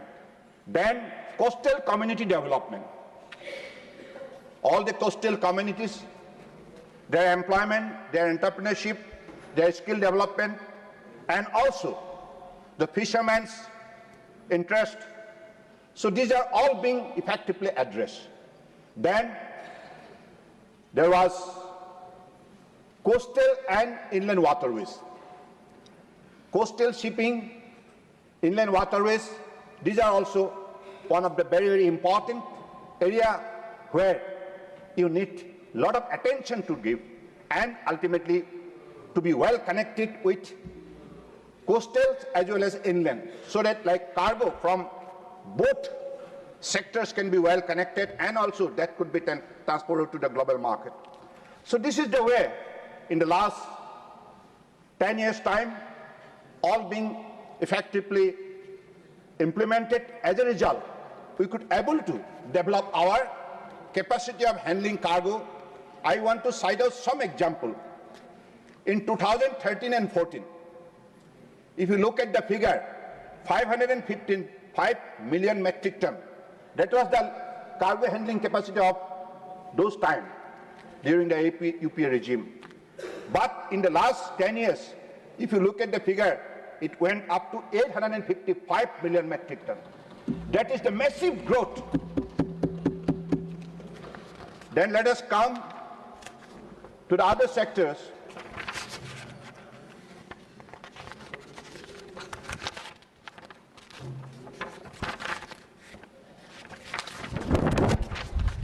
Yes, coastal shipping. In 2013-14, the coastal shipping was limited to 87 million metric ton. Now, because of the modernization and also developing the efficiency of the port, it went up to 165 million metric ton. Even in the inland waterways, it was limited to 18 million metric ton. Now it went up to 145 million metric ton. This is the massive growth story of our ministry. It is only possible because of the Honorable Prime Minister's visions and his untiring effort. And time to time, there is always a call from the PMO office that you are to take up this project, that project within a time frame. So this is the level of commitment and dedication and devotion for the people of the country. That is why this exemplary success story. And I believe we should all be very much happy that Honorable Prime Minister has already set a target for us that by 2047, we should become one of the top 5 shipbuilding nations in the world. Top 5. So this is the power of his vision. And that power empower us to surge up and also to put our effort in the right direction within the right time. So this is the, I believe, where Honorable Prime Minister is inspiring the whole nation, and as a result, India is now positioned as the 4th largest economy in the world, and by next 29 we are going to be of course we are going to become 3rd largest economy in the world, no doubt about it. Because every ministry, day and night, is working hard with best of their sincerity and best of their performance.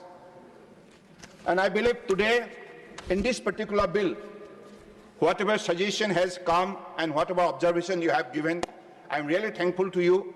But I want to clarify some of the points raised by some members, particularly digitized bill of lading. electronic, that's an e-bill.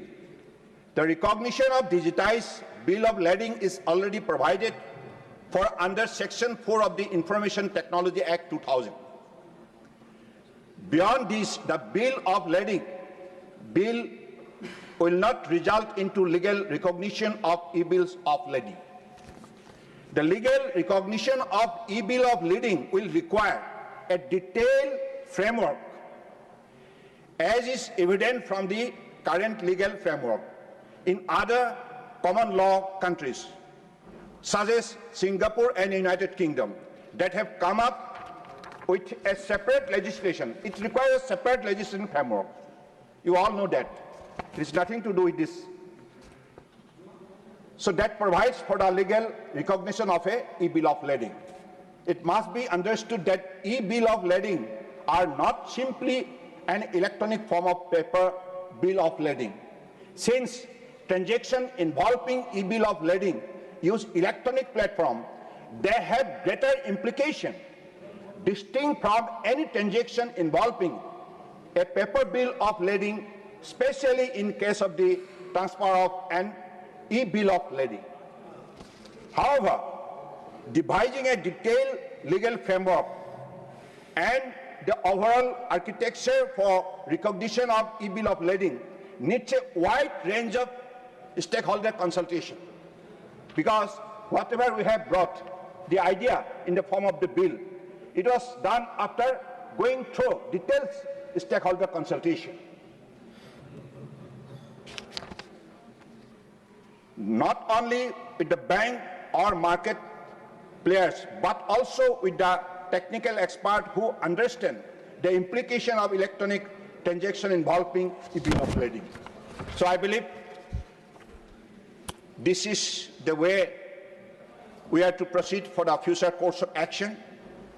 And मैं आज इस सदन में विशेष रूप से माननीय प्रधानमंत्री जी को धन्यवाद देना चाहता हूं, क्योंकि पिछले 10 साल के अंदर जो उपलब्धि हमने हासिल की है, ये उपलब्धि इसलिए हासिल की गई है क्योंकि परम आदरणीय प्रधानमंत्री जी ने हमें जो विजन दी है, कहां जाना है, क्या करना है, कैसे करना है, सारी चीजों का जो उन्होंने हमें अनुभव जगाया है, और अनुभव जगाने के लिए आधुनिक जो व्यवस्था खड़ा करने के लिए जो भी उन्होंने निर्देश दी है, उसी निर्देश को निष्ठापूर्वक पालन करते हुए पोर्ट शिपिंग वाटर्स मंत्रालय ने दिन रात अगले दिनों में हम अलग अलग वर्टिकल में दुनिया के बेहतर से बेहतर हम कैसे नतीजा ला सकते हैं, इस पर भी हमारा मंत्रालय दिन रात लगे हुए है।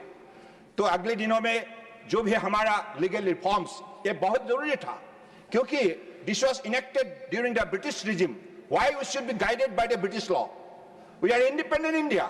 We should have our own set of law.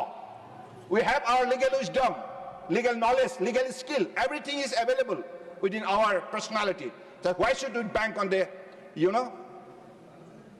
particularly outdated laws which was enacted by the British, their own interest? So I believe this particular repeals definitely is going to give us a fresh boost and also fresh vision, so that with our स्वाभिमान tomorrow स्वर्णिम भारत के लिए हम अपने योगदान बड़े निष्ठापूर्वक दे सके। इसी शब्दों का साथ मैं माननीय सभापति महोदय आपको बहुत बहुत धन्यवाद देता हूं, और सभी सांसदों को मैं विशेष रूप से धन्यवाद देता हूं, और मैं आग्रह करता हूं इस बिल को सभी की तरफ से पास किया जाए। धन्यवाद। धन्यवाद। माननीय मंत्री जी का जवाब हो चुका है। अब Shri Sarbananda Sonowal to move a motion for consideration of the bill of lading 2025. I move that the bill be passed. The question is that the bill of lading bill 2025 has passed by Lok Sabha be taken into consideration. Those in favor will please say aye. Aye. Those against will please say no. I think the ayes have it, the ayes have it, the ayes have it, the motion is adopted. We shall now take up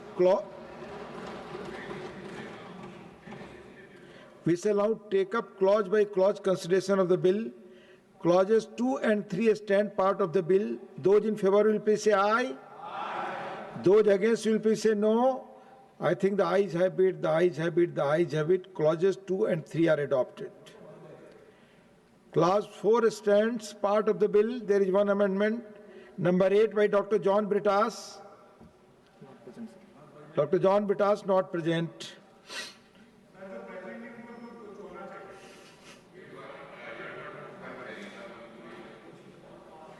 I shall now put clause 4 to vote. Those in favor will please say aye. Those against will please say no. I think the ayes have it, the ayes have it, the ayes have it. Clause 4 is adopted. Insertion of new clause 4A. There is one amendment for insertion of new clause 4A. Number 1 by Dr. V. Sivadasan. Not present. Clause 5 stands part of the bill. There are 2 amendments. Number 2 by Dr. V. Sivadasan. Not present. Number 9 by Dr. John Britas. Not present. I shall now put the amendment. No. Clause 5, sir. Clause 5. Clause. I shall now put clause 5 to vote. Those in favor will please say aye. Those against will please say no. I think the ayes have it, the ayes have it, the ayes have it. Clause 5 is adopted. Clause 6 stands part of the bill. There is one amendment. Number 10 by Dr. John Britas. Not present.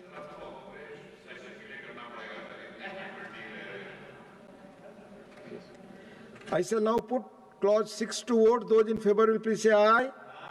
Those against will please say no. I think the ayes have it, the ayes have it, the ayes have it. Clause 6 is adopted. Preamble stands part of the bill. There are 5 amendments. Number 3 to 7 by Dr. John Britas. Not present.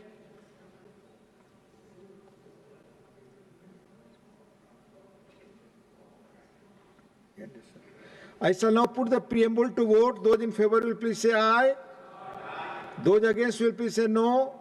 I think the ayes have it, the ayes have it, the ayes have it. The preamble is adopted. The clause 1, the enacting formula and the title stand part of the bill. Those in favor will please say aye. Those against will please say no. I think the ayes have it, the ayes have it, the ayes have it. The clause 1, the enacting formula and the title are adopted.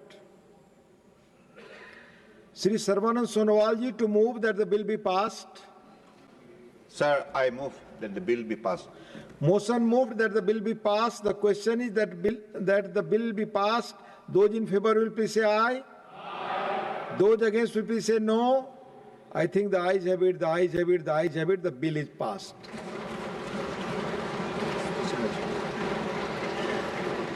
Now special mentions. Dr. Bhim Singh. Dr. Bhim Singh ji. Dr. Bhim Singh not present. Sri R. Dharmar. Not present. Dr. Ajit Madhav Rao Gopchade. Demand for framing the necessary rules to regulate matrimonial websites. धन्यवाद सभापति महोदय. Subject is demand for framing of necessary rules to regulate matrimonial websites. Bharat में विवाह के संबंधित वेबसाइटों ने सफलता प्राप्त की है. ये प्लेटफॉर्म लोगों को उनके स्थान, पेशे, रुचियों के आधार पर साथी खोजने में सहायता प्रदान करते हैं. परंतु बिलासपुर, छत्तीसगढ़ से एक व्यक्ति को भोपाल साइबर क्राइम ब्रांच ने एक वैवाहिक धोखाधड़ी के मास्टरमाइंड के रूप में गिरफ्तार किया है, जिसने पूरे देश में लगभग 500 लोगों को ठगा है. आरोपी ने 6 नकली वैवाहिक वेबसाइटें बनाई और संचालित की, जो शादी की व्यवस्था के नाम पर अनजान अविवाहित लोगों से बड़ी रकम वसूलने के लिए उन्हें धोखा देता था. एक अलग मामले में पुणे पुलिस ने जम्मू और कश्मीर के एक व्यक्ति को गिरफ्तार किया है, जिसने एक वैवाहिक वेबसाइट का उपयोग करके पुणे की एक महिला से संपर्क कर उसका यौन शोषण किया। माननीय मद्रास उच्च न्यायालय ने वैवाहिक वेबसाइटों की निगरानी के संबंध में नियमों की कमी पर अपनी चिंता व्यक्त की है। न्यायालय ने सरकार को निर्देशित किया है इन वेबसाइटों को विनियमित करने के लिए आवश्यक नियमों का निर्माण करे।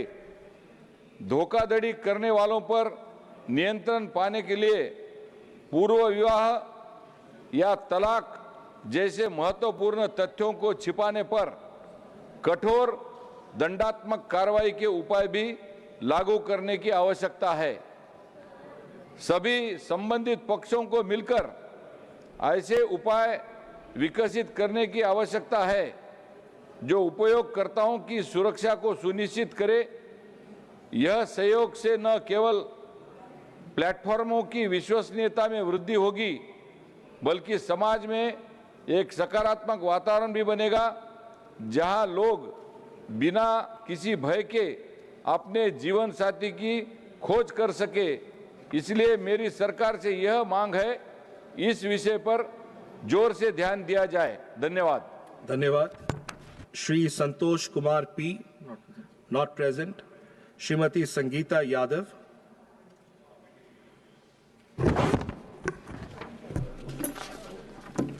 माननीय उपसभापति जी, आपका बहुत बहुत धन्यवाद कि आपने मुझे स्पेशल मेंशन में बोलने का अवसर दिया।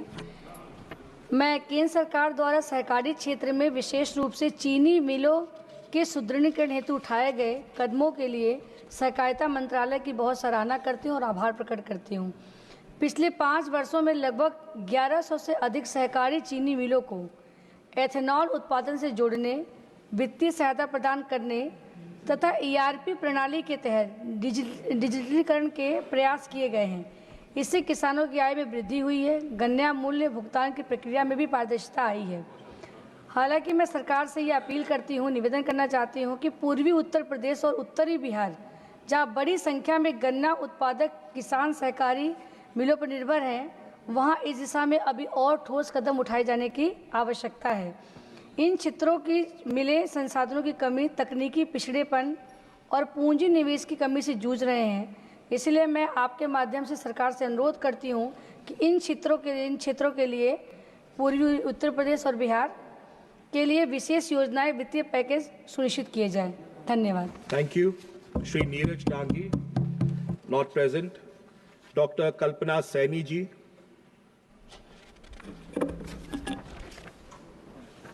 माननीय उपसभापति जी, मैं इस सदन का ध्यान एक अत्यंत गंभीर और समसामयिक विषय की ओर आकर्षित करना चाहती हूँ। विद्यालयों में पढ़ने वाले बच्चों की आंखों पर की सेहत पर डिजिटल शिक्षा के बढ़ते प्रभाव की ओर पिछले कुछ वर्षों में ऑनलाइन शिक्षा ने जहां एक ओर तकनीकी पहुंच को सरल बनाया है, वहीं दूसरी ओर छोटे छोटे बच्चों की आंखों की रोशनी पर इसका प्रतिकूल प्रभाव स्पष्ट रूप से देखा जा रहा है। हाल ही में प्रकाशित कई रिपोर्ट्स दर्शाती हैं कि विद्यालय के विद्यार्थियों में निकट दृष्टि दोष और आंखों में थकान की शिकायतें तेजी से बढ़ रही हैं। बच्चे मोबाइल, टैबलेट या लैपटॉप स्क्रीन पर घंटों पढ़ाई कर रहे हैं। यह केवल उनकी आंखों की सेहत को ही नहीं बल्कि उनकी मानसिक स्थिति, नींद की गुणवत्ता, एकाग्रता और शारीरिक विकास को भी प्रभावित कर रहा है। इस स्थिति में मेरी सरकार से अपील है आपके माध्यम से कि स्कूलों में नियमित नेत्र परीक्षण की व्यवस्था सुनिश्चित की जाए, डिजिटल होमवर्क के लिए समय सीमा निर्धारित की जाए, ऑफलाइन वैकल्पिक अध्ययन सामग्री हर बच्चे को उपलब्ध करवाई जाए। विशेषकर ग्रामीण क्षेत्रों में अभिभावकों और शिक्षकों के लिए जागरूकता कार्यक्रम चलाए जाएं ताकि वे बच्चों की आंखों की देखभाल के लिए जरूरी कदम उठा सकें। अंत में मैं आपके माध्यम से सरकार से आग्रह करती हूं कि वह एक राष्ट्रीय नीति के माध्यम से इस दिशा में ठोस कदम उठाए जिससे हम अपने देश के भविष्य, हमारे बच्चों की आंखों की रोशनी और संपूर्ण स्वास्थ्य की रक्षा कर सकें। धन्यवाद। धन्यवाद। डॉक्टर भीम सिंह जी।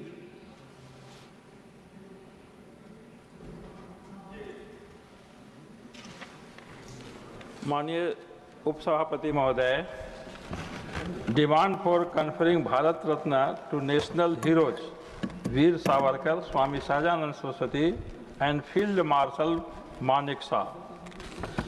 देश की उन 3 महान विभूतियों को जिनकी ओर ध्यान आकृष्ट करना चाहता हूं, जिन्होंने अपने अपने क्षेत्र में राष्ट्र को एक नई दिशा दी, आत्मबल दिया और गौरव दिलाया।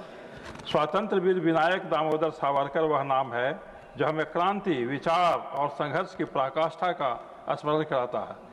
उन्होंने 2 आजीवन कारावास की यातनाएं झेली, लेकिन कभी अपने राष्ट्र प्रेम से विचलित नहीं हुए। वे केवल क्रांतिकारी ही नहीं बल्कि एक विचारक, लेखक और भविष्य द्रष्टा भी थे, जिनकी प्रेरणा से भगत सिंह जैसे क्रांतिकारी भी प्रभावित हुए। स्वामी सहजानंद सरस्वती एक सन्यासी जिन्होंने हिमालय की गुफाओं में ईश्वर को नहीं बल्कि गांव के खेतों में, किसानों के आंसुओं में और शोषितों की पीड़ा में देखा। उन्होंने किसानों को संगठित किया, जमींदारी उन्मूलन के आंदोलन को दिशा दी और जय किसान के नारे से आगे एक मिशन बनाया। फील्ड मार्शल मानेकशॉ, जिनके नेतृत्व में 1971 का युद्ध हुआ, जिसमें भारत ने न केवल एक निर्णायक सैन्य विजय पाई बल्कि एक राष्ट्र बांग्लादेश के निर्माण में भी अहम भूमिका निभाई।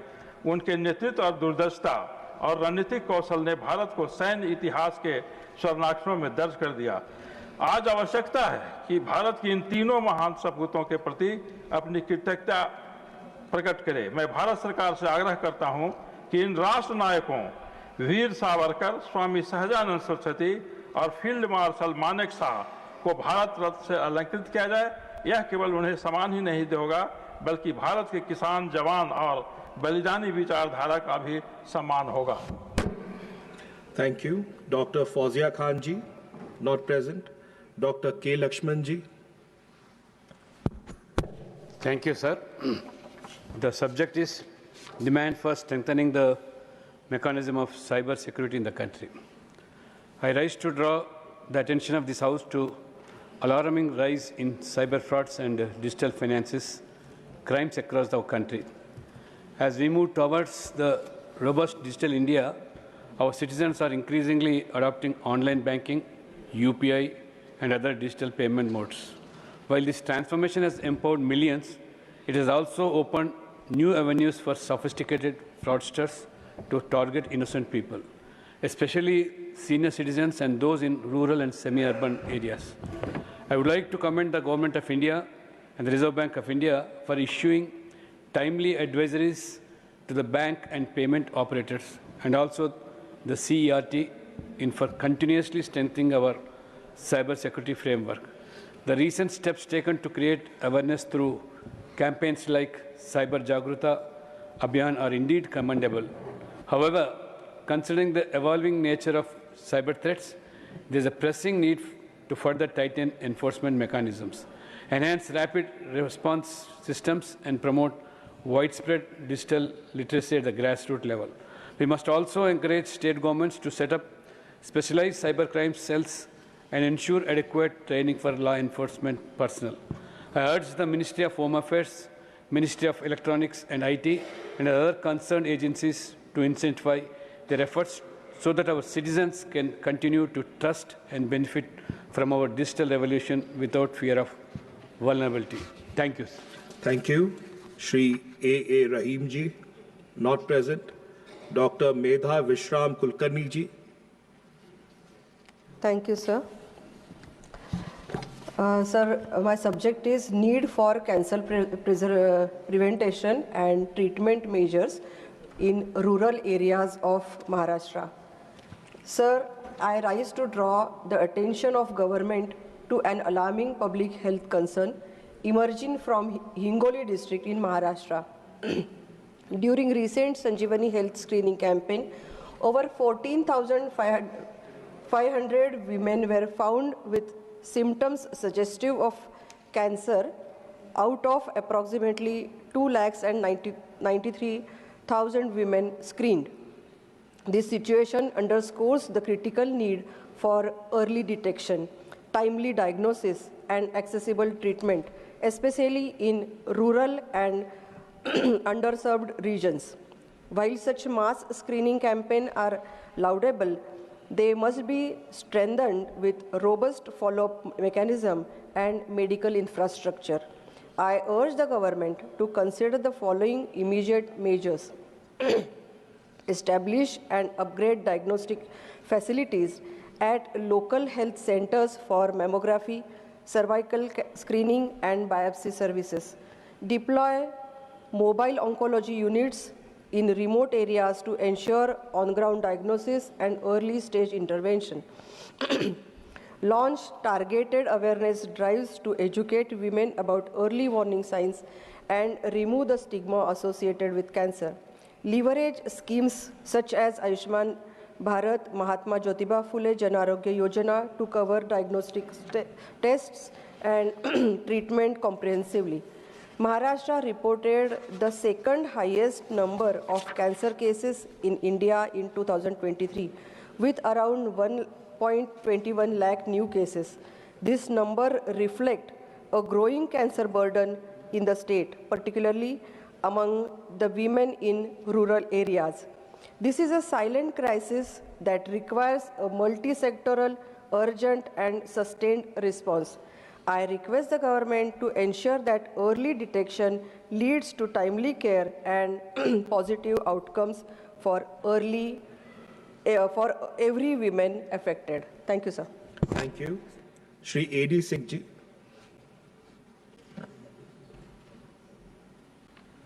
Mike. Microphone, please. Concern over poor health infrastructure for elderly population, particularly in rural areas in the country. A recent study published in the Lancet Regional Health Southeast Asia highlights significant healthcare access challenges for India's elderly population, revealing that older adults travel an average of 14.5 kilometers for routine outpatient care and nearly 44 kilometers for inpatient hospitalization.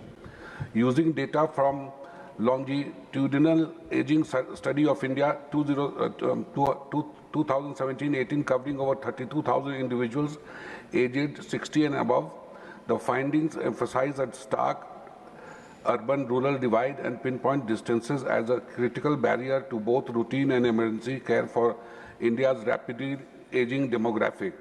Across India, older adult journeys 14.5 kilometers for outpatient visits and 43.6 kilometers for hospital admissions on average. When facility lie within 10 kilometers, 73% of seniors attend outpatient appointments and 40% proceed with inpatient care. Beyond 30 kilometers, outpatient attendance falls to 10%. Approximately 95% of older patients rely on private vehicles, while only 5% use ambulances, regardless of their places of residence. Urban seniors typically find healthcare within 10 kilometers, whereas rural elders travel about 28 kilometers for the same outpatient services. For inpatient care, rural journeys average nearly twice the distance of urban trips, exacerbating delays and risks associated with chronic conditions. In hilly and remote states such as Nagaland, Mizoram, and Himachal Pradesh, more than one-third of older adults travel over 60 kilometers for hospitalization. These insights call for targeted intervention to bridge geographic gaps by strengthening local health infrastructure, community transport, and empowering community health workers, particularly in underserved rural regions. I urge upon the government to re-evaluate the healthcare infrastructure and policies to better accommodate the need of the aging population. Thank you. Thank you. Shri Mayank Kumar Naik ji. Thank you, Sabha.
माननीय सभासदों, माननीय सभापति जी,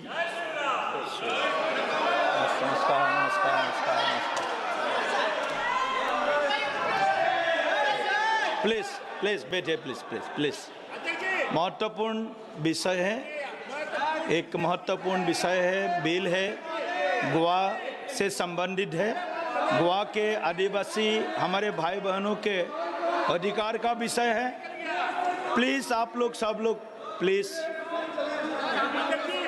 नहीं, आप सुबह से पूरा house को disorder कर रहा है। सुबह से हाउस को आप नहीं चलने दिया है। भारत देश के जनता देख रहे हैं। अखिलेश जी आप सभी को बैठा दीजिए। अखिलेश जी प्लीज बैठा दीजिए सभी मित्रों को। प्लीज ऐसा नहीं चलेगा, ऐसा नहीं चलेगा। हाउस को ऑर्डर में लाइए। नहीं, गोवा का जनजाति भाइयों का अधिकार का विषय है, महत्वपूर्ण बिल है। आप सदन नहीं चलने देंगे, सदन नहीं चलने देंगे आप, ऐसा नहीं है। आप सदन चलने दीजिए, सदन का बहुत महत्वपूर्ण समय है। Please be seated, please be seated, please be seated, please be seated.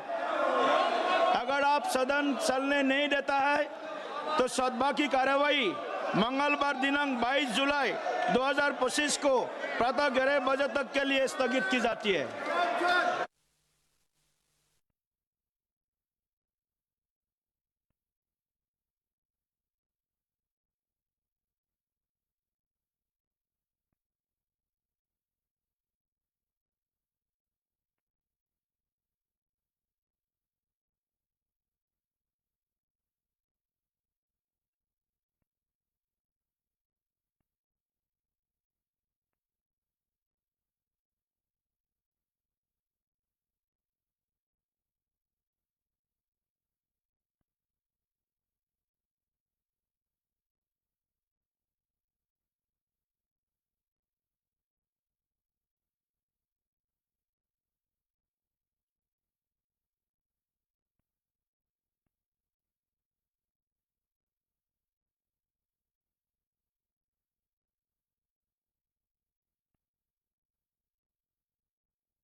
Not present, Srimati Kiran Chaudhary ji.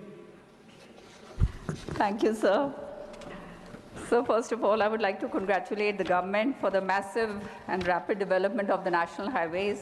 And I would like to draw the attention of the government to the fact that there is a recurring and severe traffic congestion on NH48, especially on the stretch between Dhola and Gurugram, with the Mahipalpur junction being the primary bottleneck.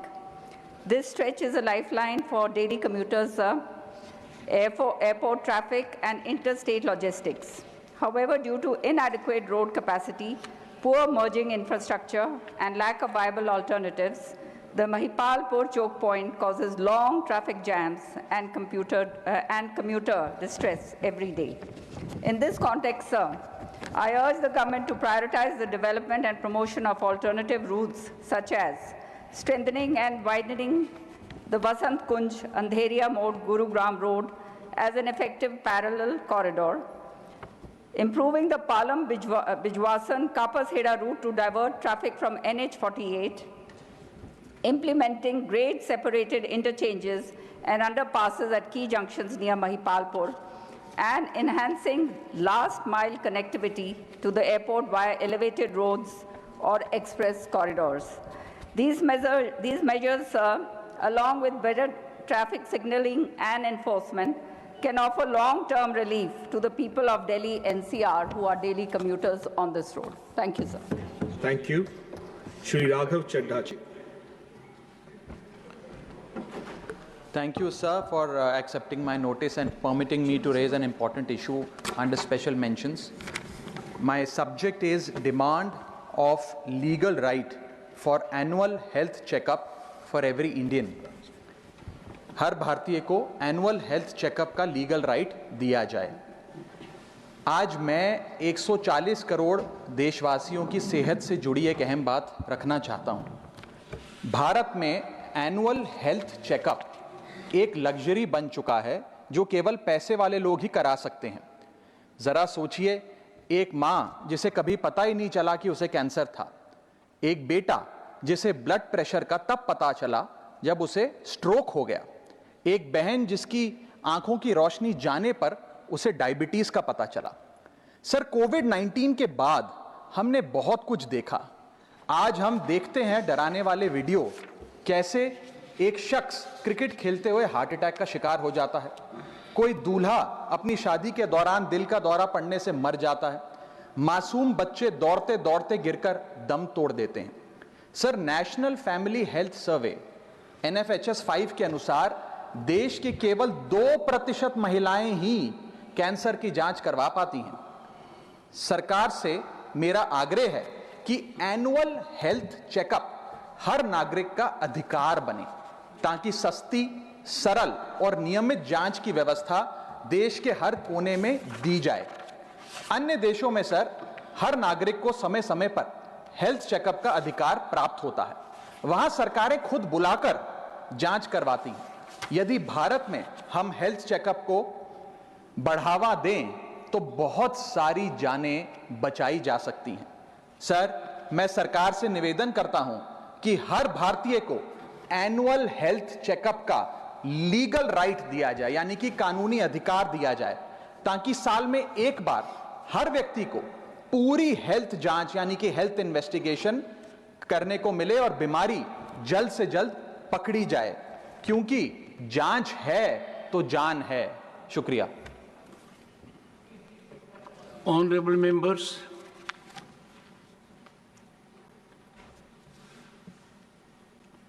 I need to inform you that I have received notice of motion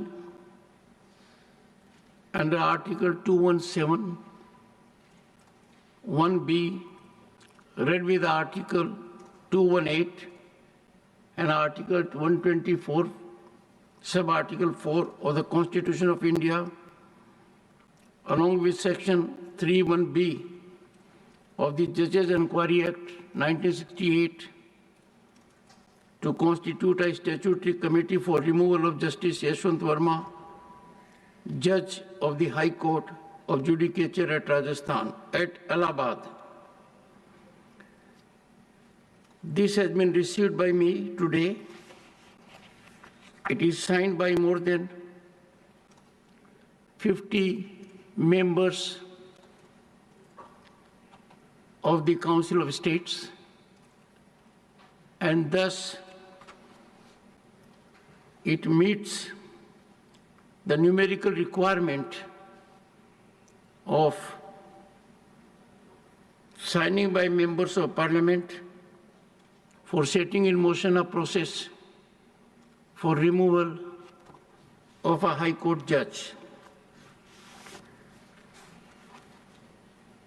I direct the Secretary General to find out whether a similar motion has been moved in the House of People, the Lok Sabha, and this is being done for the purpose that under the Judges Enquiry Act 1968, the procedure is different if a motion is presented in one house or if the motion is presented on the same day in both the houses. If the motion is presented in the two houses on different dates, then the motion which is presented in the House first, that alone is taken into consideration, and the second motion gets non-jurisdictional. But if the motion is presented in both the houses on the same day, then the provisions are different. If the motion is presented only in one house, then the presiding officer of that house has the competence to consider the motion and either admit or reject it. But if a motion is presented on the same day in both the houses, then the provisions are different. Then the right of the speaker or the chairman to admit or reject the motion is not there. Then the motions become property of the House. I would invite your attention in that behalf to Section 3, Subsection 2 of the Judges Enquiry Act 1968.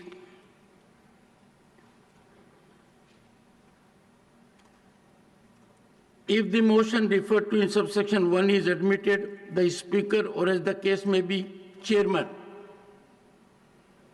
shall keep the motion pending and constitute as soon as may be for the purpose of making an investigation into the grounds on which the removal of a judge is prayed for, a committee consisting of 3 members of whom one shall be chosen from among the Chief Justice and other judges of the Supreme Court, one shall be chosen from among the Chief Justices of the High Courts, and one shall be a person who is, in the opinion of the Speaker, or as the case may be, chairman, a distinguished jurist.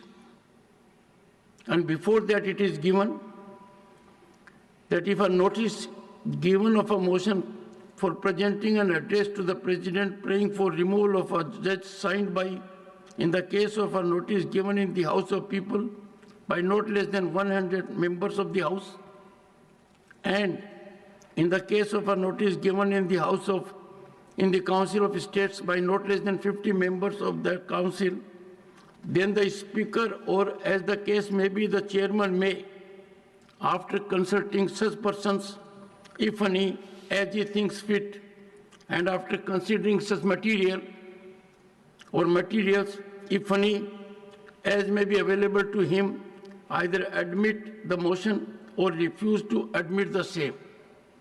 But coming to a motion that has been presented in both the houses on the same day, it says, provided that where notice of a motion referred to in subsection 1 are given on the same day in both the houses of Parliament,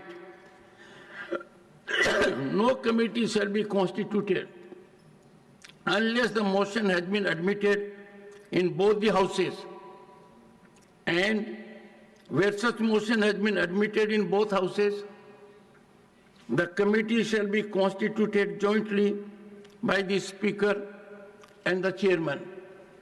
So since the provisions are different, I have directed the Secretary General to update whether such a motion has also been moved in the House of the People. Honorable Law Minister, are you aware? Motion has been moved. हाँ, motion speaker साहब के पास जो है वो सांसदों ने मिलकर के दिया है. कर दिया. In that case, since the Honorable Law Minister is present here and has so indicated that a similar motion has come to be presented by requisite number of members of Parliament of Lok Sabha, requisite more than 100. More than 100, 152, I think. More than 100. To the Honorable Speaker, Lok Sabha, the provisions of provisions of Section 3, Subsection 2, proviso will come into effect, and the Secretary General will take necessary steps in this direction. Honorable members, I need to inform you that in December, a motion under Article 124 was submitted for my consideration for removal of a judge of a High Court of Allahabad. That motion was purportedly from 55 members. I examined that and found that one particular member had signed at two places. The result was that the representation, the motion, indicated there are 55 members seeking removal, but actually it was not 55, it was only 54. So obviously an inquiry was conducted to find out from the member who had signed twice, allegedly. The honorable member declined his second signature, and that made